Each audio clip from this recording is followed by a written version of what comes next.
Controlled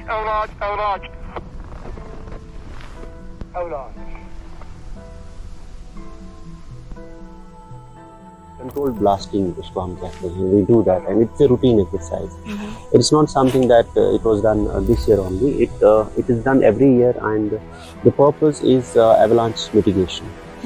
आप ऐसे समझ लीजिए कि जब बर्फ होती है तो वो बर्फ उतनी उसकी स्ट्रेंथ नहीं है कि वो स्टिक कर पाए, और अगर उस पर कोई स्कीइंग कर रहा है तो वो पूरा का पूरा जो आप समझ सकते हैं स्लोप जो है वो नीचे आ सकता है, ऐसे चांसेस रहते हैं, जिससे फिर जिसको हम नेचुरल एवलांच कहते हैं जो नेचुरली होता है। आदाब, आप देख रहे हैं आवाज़ द वॉइस और मैं हूं आपके साथ यास्मीन खान, और अभी मैं मौजूद हूं गुलमर्ग के कंगडोरी में, और मेरे साथ मुझे ज्वाइन किया है assistant director tourism who has been recently posted in Gulmarg, and Tahir से हम पहले भी मुलाकात कर चुके हैं. Last time when we met you were posted as state tax officer. Congratulations for the new assignment. Tahir, आपसे जानना चाहेंगे, अब चूंकि नया असाइनमेंट है, एक नया एक्सपीरियंस है, कैसा लग रहा है टूरिज्म डिपार्टमेंट में सर्व कर? हर डिपार्टमेंट के अपने चैलेंजेस अपॉर्चुनिटीज होती हैं, और जैसा कि एक खूबसूरती हमारे कार्डर की रहती है, हम डिफरेंट डिपार्टमेंट्स में रहते हैं, तो स्टेट टैक्स से जो शिफ्ट टूरिज्म की तरफ हुआ, और ख़ास तौर पर मैं गुलमर्ग की बात करूं तो एक नया सब्जेक्ट है मेरे लिए. यहाँ की एक डिफरेंट वर्क एनवायरनमेंट है, और जो चीज़ें आज तक, जैसे मैं गुलमर्ग आता था घूमने के लिए, अब जब मैं यहाँ पोस्टेड हूँ तो मुझे लग रहा है कि गुलमर्ग बहुत ज़्यादा इंटरेस्टिंग जगह है. एक्चुअली यहाँ बहुत कुछ करने को है, और लकीली मेरा ट्रांसफर विंटर में हुआ. So Gulmarg is known for winter, तो विंटर एक्टिविटीज उनको मैं देख रहा हूँ, लेकिन बहुत सारी चीजें जो अभी करनी है, बहुत रिस्पॉन्सिबिलिटीज है. रेगुलेशन बहुत इंपॉर्टेंट है यहाँ पे. जिस तरह यहाँ पे जितने भी स्टेक होल्डर्स हैं उनका regulation is important part. And one more thing that I think can be added to Gulmarg is कि हम और क्या सोच सकते हैं गुलमर्ग के लिए. Should not be about only 2 or 3 activities that are happening here. जैसे लोग यहाँ आते हैं, तो मेरी कोशिश रहेगी कि मैं जितना समय यहाँ पे बिताऊं, एक मेरी अपने पूरे करियर के लिए भी वो एक माइलस्टोन, एक लैंडमार्क पोस्टिंग रहे, और साथ साथ ही मैं यहाँ पे कंट्रीब्यूट कर सकूं डिपार्टमेंट के लिए, गुलमर्ग के लिए. ओके, सो इस साल जो गुलमर्ग में खेलो इंडिया गेम्स है, पहले ये डिसाइड हुआ था कि उनको उत्तराखंड शिफ्ट किया जाएगा, बट जैसा कि सबको पता है कि गुलमर्ग के जो स्लोप्स है वो सबसे बेस्ट माने जाते हैं एशिया में इनफैक्ट. तो कैसी प्रिपरेशन चल रही है खेलो इंडिया को लेकर? खेलो इंडिया के रिलेटेड हमारी 2-3 मीटिंग्स हुई. CS सर ने भी, चीफ सेक्रेटरी सर ने भी मीटिंग ली है, और साथ ही डिप्टी कमिश्नर बारामूला उन्होंने भी मीटिंग ली है, और साथ ही हमारे जो CEO Gulmarg development authority Tariq साहब हैं, उन्होंने भी एक मीटिंग ली है. तो हमारे डिफरेंट एस्पेक्ट्स रहते हैं उसमें, जैसे कौन कौन सी एक्टिविटीज़ यहाँ पे होंगी. यूथ स्पोर्ट्स जो है उनका मेन रहता है एक रोल उसमें, और टूरिज्म के पॉइंट ऑफ व्यू से जो हमारे स्लोप्स की ग्रूमिंग करनी है, तो हम एक्सपेक्ट करते हैं, होप करते हैं, उम्मीद करते हैं कि बर्फ़ हो, और अच्छी खासी बर्फ़ हो जिसमें हम स्लोप्स को डिज़ायर्ड तरीके से ग्रूम कर पाएँ. और साथ ही फिर एकोमोडेशन, एथलीट्स का, फिर ट्रैफिक का एक रोल रहता है, हॉस्पिटैलिटी का एक रोल रहता है. तो मुझे लगता है कि किक स्टार्ट तो हो गया है, couple of meetings also, and all the departments who have a role to play, तो उनका भी एक चेकलिस्ट बन गया है. they are on their track. Okay, so अभी चूंकि हमारे पीछे गंडोला भी चल रहा है, तो इसके हवाले से एक सवाल है मेरा कि थोड़ा इसके रेवेन्यू के बारे में बताएं कि लास्ट ईयर कितना रेवेन्यू जनरेट हुआ था, क्योंकि कई बार न्यूज़ में भी आया था कि गुलमर्ग में गंडोला की वजह से काफ़ी ज़्यादा इकोनॉमिक बूस्ट मिल रहा है. सबसे पहले कि गंडोला जो है वो केबल कार का एक इंफ्रास्ट्रक्चर है, which is headed by the managing director cable car. As AD tourism हमारा कोई रोल नहीं है इसमें, लेकिन when I was in the state taxes I was in circle I as STO, and luckily cable car जो था वो registered था मेरे सर्कल में. तो मैं स्टेट टैक्सेस का एक्सपीरियंस लेकर आपको बता सकता हूँ.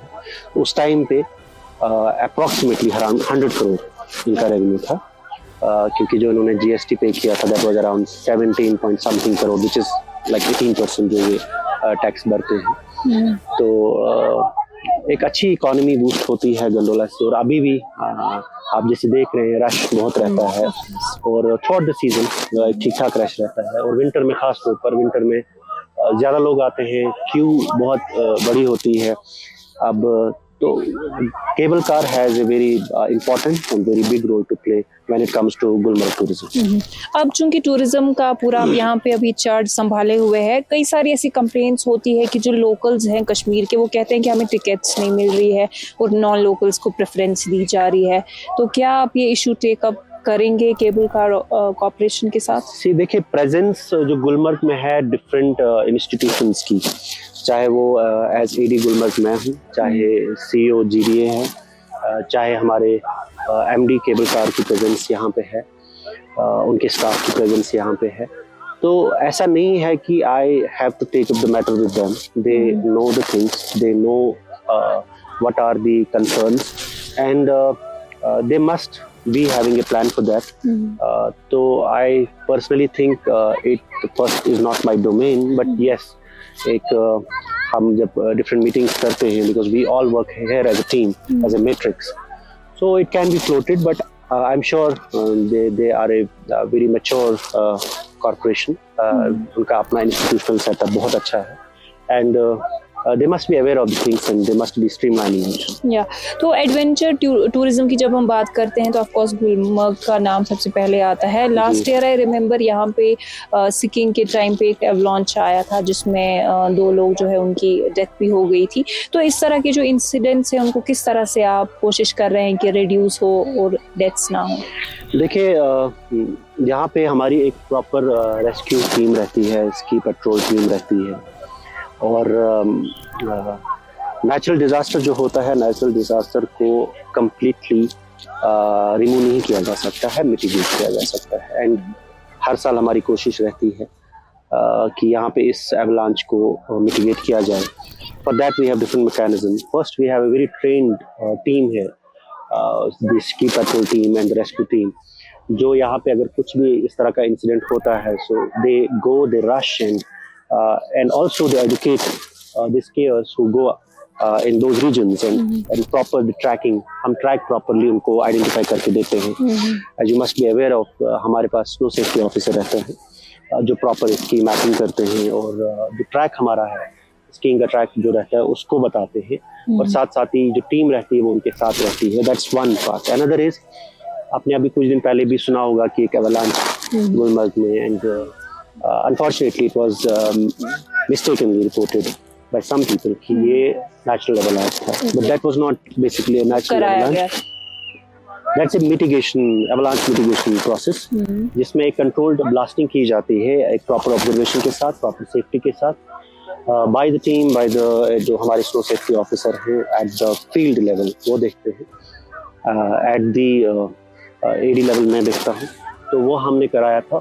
वो इसलिए किया जाता है बिकॉज जो स्कीयर्स का प्रेशर उस स्लोप पे पड़ता है, उस स्लोप की वजह से एक नेचुरल अलांच अगर आता है तो उससे ज़्यादा डिजास्टर होने की ये चांसेस रहते हैं। बट जब हम इसको कंट्रोल ब्लास्टिंग के थ्रू करते हैं तो वो स्लोप, जो ढीला स्लोप होता है, वो पहले ही नीचे तक आ जाता है, तो उससे एक स्लोप प्रिपरेशन में भी ईजी हो जाता है हमारे लिए, और साथ साथ ही हमारा जो नेचुरल एवलांच है उसको मिटिगेट करने में भी it helps. So we definitely will be taking care कि इस साल हम किस तरह से और इस तरह के मिसहैप्स, इस तरह के एक्सीडेंट्स ना हो। People come here, they enjoy and they should be safe that as well.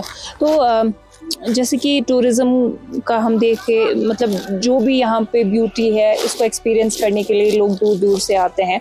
तो जैसा कि हमने देखा, जो समर्स में हॉर्स वगैरह यहाँ पे चलाते हैं वो अभी स्लेजिंग चलाते हैं यहाँ पे, बट वेस्ट काफ़ी ज़्यादा हम देख रहे हैं गुलमर्ग में है। तो होटेलियर्स हो, चाहे फिर ये स्लेज चलाने वाले हो या चाय बेचने वाले हो, वेस्ट मैनेजमेंट का सिस्टम कैसा है गुलमर्ग में?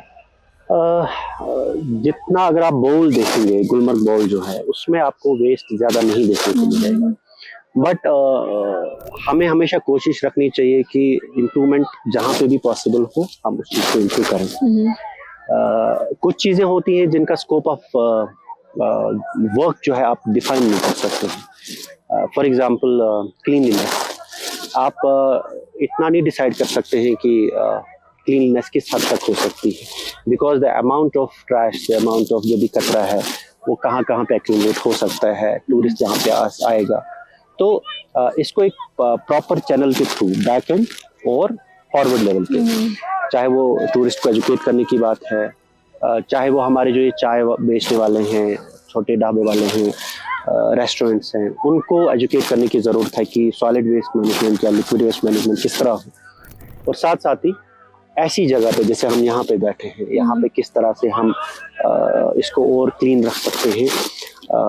We are very lucky that जो टीम इस वक्त गुलमर्ग में ऑपरेट कर रही है, फंक्शन कर रही है एट डिफरेंट लेवल, जैसे हमारे एग्जीक्यूटिव ऑफिसर म्यूनसिपल कमेटी के जो हैं, अगेन उनका भी जो मैंने पिछले इतने दिनों से देखा है, वंडरफुल ऑफिसर, एंड बॉल का उन्होंने बहुत क्लीन किया है। तो जहाँ जहाँ पे भी हमें रिपोर्ट हो जाता है थ्रू सोशल मीडिया, आपके माध्यम से, या खुद भी हम कहीं पे देखते हैं, तो हम चाहते हैं कि हम उन तक पहुँचाएं और ये चीज़ जो है इसको हम प्रॉपरली, तो सस्टेनेबल टूरिज्म के लिए उस जगह का सस्टेनेबल तरीके से ऑपरेट करना ज़रूरी है, जिसमें क्लीनलीनेस जी। एक और कंसर्न यहाँ पे है जो टूरिस्ट का अक्सर रहता है विंटर्स में, वो है ओवर प्राइसिंग, कि जितनी भी एक्टिविटीज में इन्वॉल्व होते हैं वो कहते हैं कि जरूरत से ज्यादा पैसा लिया जाता है, तो उसकी मॉनिटरिंग वगैरह का क्या प्रोसेस है एंड उसके लिए आप क्या कर रहे हैं? देखिए, अगर आप स्कीइंग की बात करेंगे, स्कीइंग का एक प्रॉपर आप देखेंगे, स्की शॉप आप जाइए, एक प्रॉपर वहाँ पे आप पेमेंट करते हैं JR के थ्रू। तो आई डोंट थिंक कि जो गवर्नमेंट की रेट्स डिसाइड हुई हैं उसको हम उसको एग्जैजरेट या एग्जॉर्बेंट रेट्स पे हम वो फैसिलिटीज को प्रोवाइड करते हैं। साथ साथ ही जैसे स्नो बाइकिंग, अभी कुछ दिन पहले CEO साहब, तारिक साहब, अलॉन्ग विद द टीम, जिसमें मैं था, SHO साहब थे, एग्जीक्यूटिव ऑफिसर म्युनिसिपैलिटी, हम लोग यहाँ आए, वी वेंट टू दिस, जो हमारी स्नो मोबाइल है यहाँ पे, वी चेक दैट वो रिसीव दे रहे थे, तो एज पर द नॉर्म ही हो रहा है। तो अब ऐसा भी नहीं है कि कहीं कहीं पे जो वायलेट हो जाता है, जो स्मॉल अमाउंट ऑफ कहीं पे स्कोप मिल जाता है तो वो करते हैं, बट पूरी कोशिश है कि इस रिजॉर्ट को हम पूरे तरीके से डिसिप्लिन करें, हर एंगल से रेगुलेट करें, सो दैट जो हमारे टूरिस्ट हैं, जो हमारे लोग इधर आते हैं, they should get a very good feel when they come here, in terms of every facility, in terms of the hospitality, in terms of as you rightly said कि यहाँ ओवर प्राइसिंग नहीं होना चाहिए। In case of the medical emergencies, अगर किसी को दवाई या ट्रीटमेंट की जरूरत है, again that should be done in such a way कि they should get a very favorable kind of environment. Okay, so other than that, कि आप केस ऑफिसर है, उसके बगैर आप एक पोइट भी है, तो we would really want कि अगर आप हमारी ऑडियंस को कुछ सुनाएं, a couplet में भी। Okay, आजाद कलम में कैद साए देखे हैं, आजाद कलम में कैद साए देखे हैं, मैंने अपने ही घर में नए आईने देखे हैं, वैसे तो मैं भूलता नहीं हूँ अपने घर का रास्ता, वैसे तो मैं भूलता नहीं हूँ अपने घर का रास्ता, पर कुछ दिनों से नक्शे में हमसाए देखे हैं, कितनी तकलीफ में है ये मुस्कुराते चेहरे, कितनी आंखों ने सहरा के समंदर देखे हैं। और आखिरी इसमें ये लिखा है कि वो जिसे महलों में रहने का गुरूर है, वो जिसे महलों में रहने का गुरूर है, जिसे कहने को तो ताजमहल है मगर मकबरा ही है। हम किसी ओहदे पे किसी इंसान को देखते हैं तो उस ओहदे पे आकर गुरूर नहीं होना चाहिए, बल्कि वो ओहदा जो है वो एक रिस्पॉन्सिबिलिटी के समेत आता है, और हम हमेशा उस रिस्पॉन्सिबिलिटी को समझने चाहिए। तो उसमें मुझे लगता है प्राउड या खुश होने की जरूरत नहीं है, उसमें जितनी नादामत हो उतना अच्छा है। उस पर लिखा है वो जिसे महलों में रहने का गुरूर है, किवाड़, किवाड़ हम दरवाजे को कहते हैं, किवाड़ खटखटाओ जिसने वहां मकबरे देखे हैं। तो ये काफी नजर किया। बहुत अच्छा, चलिए आपने अपना वक्त दिया, उसके लिए बहुत बहुत थैंक यू सो मच।